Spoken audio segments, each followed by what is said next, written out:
అలా ఇక్కడ చూస్తే ఆల్రెడీ ఒక పక్క బీఆర్ఎస్, ఒక పక్క బీజేపీ, ఒక పక్క కాంగ్రెస్ నుంచి ఎలా అనిపిస్తుంది? ఇలా అయితే బాగుంది, కానీ మాగంటి గోపీనాథ్ అయితే 2 సార్లు అవకాశం ఇచ్చినాము మేము. కానీ ఇప్పుడు ఏంటంటే కాంగ్రెస్ కి అవకాశం ఇస్తాము. ఎందుకంటే నవీన్ యాదవ్ మంచిగా పని చేస్తుండు, ఆడు చేయలే గోపీనాథ్. ఇప్పుడు వాళ్ళ పెళ్ళం ఏం చేస్తుంది? ఏడుస్తుంది ఆమె, ఇంకా పని చేస్తుందా? మా పని చేస్తుందా?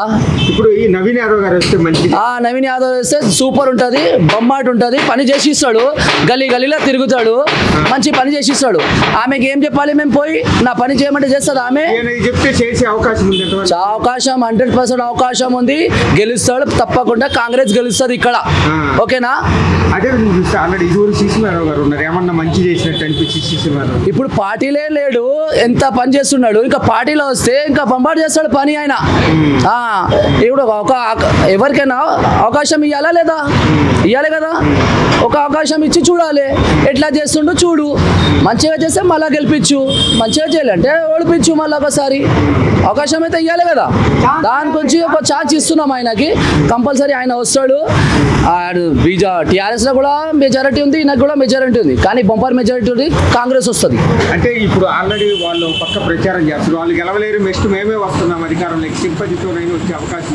సింపతి ఉంది, మేడం గారికి సింపతి ఉంది, కానీ ఈమెకి ఏముందంటే పని చేస్తా అని నాకు అది నమ్మకం ఉంది. నేను పని చేస్తా అని నవీన్ యాదవ్కి నమ్మకం ఉంది. నవీన్ యాదవ్ పని చేస్తాడు, బాగా చేస్తాడు పని. ఒక అవకాశం ఇవ్వాలి మనం, ఓకేనా? పక్క నమ్మకం ఉంది, పని చేస్తాడు, మంచి మనిషి చేస్తాడు. చాలా మంది ఆయన బ్యాక్గ్రౌండ్ గురించి అంటున్నారు, అట్లా ఉన్నాడు ఆయన అట్లా ఉన్నాడు, వాళ్ళ తమ్ముడు అట్లా ఉన్నాడు. అట్లా అంటే మీ ఇంట్లో కూడా చాలా మంది 5 మనిషి ఉంటారు, 5 కూడా మంచిగా ఉంటారా? ఉంటారు. ఎవరు వినరు? ఆయన కూడా అట్లానే ఉన్నాడు, మంచి మనిషి ఆయన. ఒకసారి అవకాశం ఇవ్వండి, చూడు అప్పుడు ఎట్లా నడుస్తుంది పని చూడు.